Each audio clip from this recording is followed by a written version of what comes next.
Welcome back to FACEIT TV, ladies and gents, esteemed Quake fans. I'm DDK, joined by Issue. Hello, Issue. Hi. How are you? I'm good, thanks. Still Having a good Coke. I'm looking forward to the next game. Had a little rant about LG. I apologize for that, but that's my take on that subject, I guess. All right. I mean, pavel and iNs. Next match, iNs has shown some great results in practice. Sometimes he tends to fall short in some of the official games, but what do you think about this?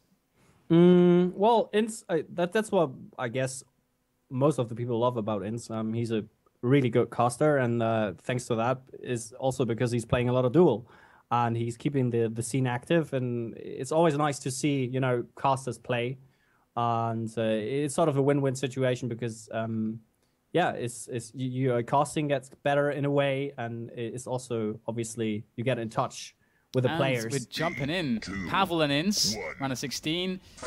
We're on Pavel to begin with. Machine Gun Chicken. It's going to be Pavel who bats away iNs, picks up the rocket launcher, and he is the boss, the king of Lost World, because he gets everything off the beginning. LG, yellow, mega, red, rocket. He's loving life.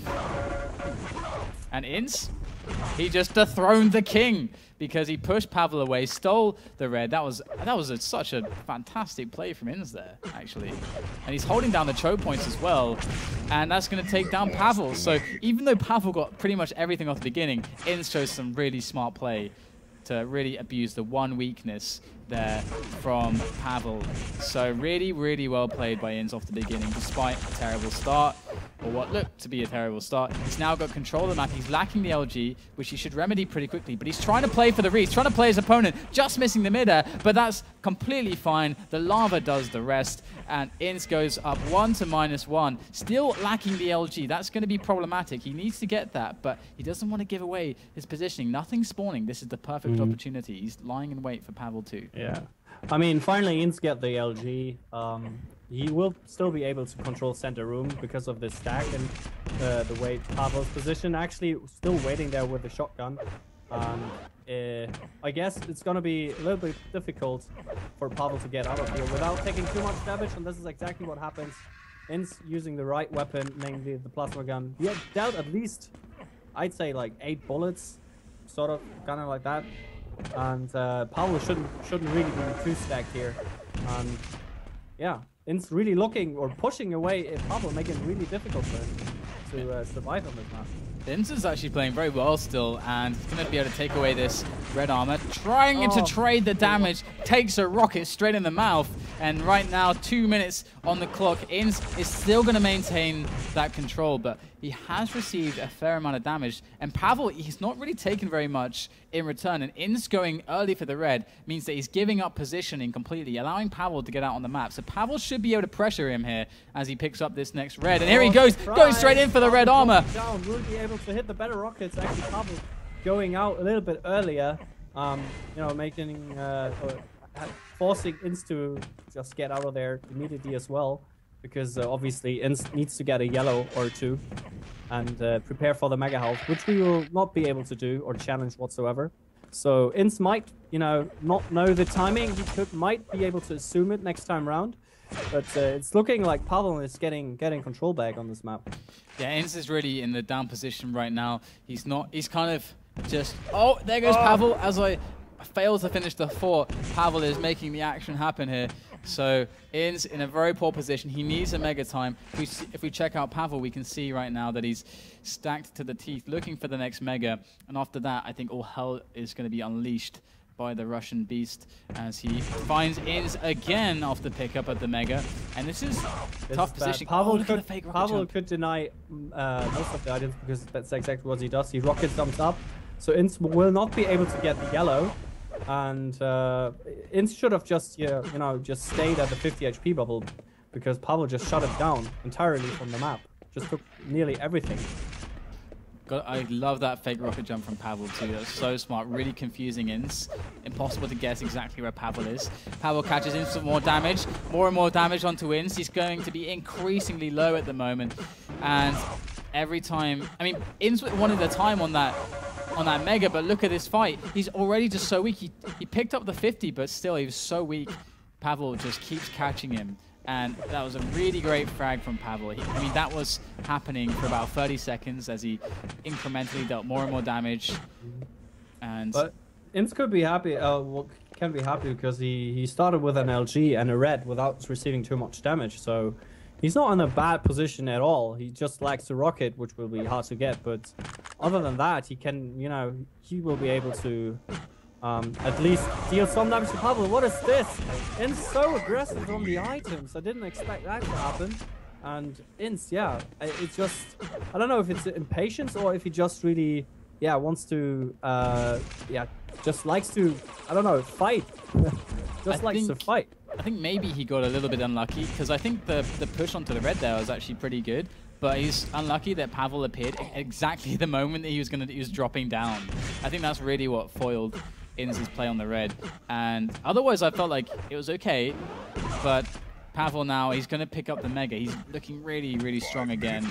Inns, what is Inns looking to do here? Oh, he's going to try to defend first of all, but that's not going to go so well. He does a lot of damage, but still he does fall, and all the items are spawning there for Pavel. So where do you see Inns bringing the game back under control? Well, like I said, he's still not in a bad position because he's got the shaft right away, and he might be able to dish out some damage here and there. And it seems like Inns has got better aiming. He has got better aiming, maybe thanks to Pavel's rather highish ping. So I guess Inns doesn't need a 200 or 100-200 stack to actually do something, and this is probably exactly what he's trying to think, that he might just push away Pavel because he has the feeling that he's got better aim. There you go, just a little bit of damage there. Pavel can't really confidently push in. He's going to try actually through the plasma. Inns pulls out the LG, lots of damage from Inns, and Pavel falls back onto the yellow armor. Very well calculated by Pavel. He let the plasma gun run out of ammunition before he pushed in, so he didn't have to risk incredibly large amounts of damage from that plasma, and very, very well calculated by the Russian, I have to say. Definitely. I mean, Inns has been trying this twice now on the plasma gun, standing there. He always dishes out a lot of damage, but he can't really seem to find the exit, really, because Pavel is just pushing in too quickly, and then Inns can't drop down again. This is exactly what I mean. Now he just dropped down, but this is really, he just drops down too slowly and takes like 80 damage on the process, so it's not really the best position. Maybe he should stand a little bit lower on the second floor for that not to happen. And Pavel is just doing the typical thing in control here. He's just locking down at the very least one yellow, whilst he hears Inns pick up that red. So there could be a problem here for Inns. If Pavel gets lucky on the catch, he could get a lot of damage, and he could force a commitment from Inns, but he doesn't get lucky. So instead, Inns actually gets away with a clean red pickup. So that's really nice for Inns, actually. I want to check out Inns' position here. 150 armor is going to get to 200. What is Inns going to do now? Maybe Inns needs the rocket at first, really, to engineer a fight that goes his way. It seems to be, he's been focusing a lot on LG fights, and once again, he's staying in, wants to deal as much damage as possible, and I'm not sure if this is gonna work in the long run. It's pretty hard to dethrone Pavel since he's such an experienced player. But I guess Inns has got the right take on it. Just playing the aim game and staying in sort of good positionings. And here we go. Inns going to go in with a couple rockets, taking his time, trying to time those rockets so he can progress without taking a full direct rocket there. And he manages to get himself another yellow. Just trying to catch Pavel. Here's the tele exit, taking away Pavel, trying to intercept if Pavel goes for the jump pad. Pavel doesn't do it though. And Pavel dodges the rocket, gets loads of damage with the LG. Tactically speaking, masterfully done by Pavel. Wants to go in for the finishing blows with the LG. Inns is forced down to the red armor. Nowhere left to hide, and Pavel takes him down with the rocket. Beautiful stuff. Beautiful stuff indeed. I mean, Inns didn't have a rocket for a really long time, so he couldn't really do damage when Pavel was at the red armor. Maybe this has also been one key difference in his game so far. He's always had the LG, but we know what the problem is with LG. When you want to dish out that damage, you might receive some as well. But Pavel, meanwhile, trying to hide a bit over there, trying to confuse iNs with his hiding techniques. And iNs actually doing a decent job here. Mega health is going to be up. He's pushing in. Pavel not being able to jump on the mega health. Maybe that's what the fake as well. But will be able to get the fight. No, he won't. And that was really, really, really close. This could have gone either way, really. Yeah, and Pavel trying to back away now, protect that 4-frag lead that he has. iNs trying to do what he can, but Pavel's got a really good grip of the situation. He's got it all under control. iNs going to drop in onto the rocket of Pavel, albeit low, a very low Pavel. He is a Pavel that's standing. He is alive. 6-1 the score with 20 seconds remaining. Pavel has done it, and he's going to knock iNs out of the tournament. There goes iNs. He wants to get that one last kill. And look at the sneaky rockets from Pavel jumping around. No frag for you, my Portuguese friend. I doubt Pavel would say that, but still, 6-1 the final score, and Pavel goes through, as to be expected. But iNs did a very good job keeping it close, and I got to say, at the very beginning of the game, which you missed out on, Issue, that was the most fantastic play, I think, from iNs that I saw, considering that his position was terrible, yet he found the one thing to switch it all around. Yeah. What happened exactly? I mean, he... So basically, Pavel managed to spawn basically every item. I mean, he spawned the rocket launcher, and iNs spawned the yellow, which is the next to the rocket launcher.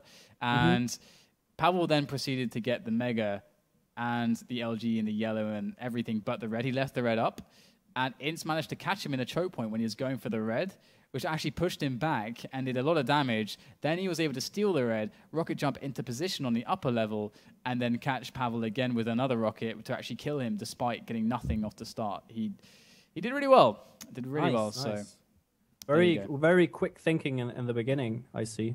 Definitely. Anything that stands out to you?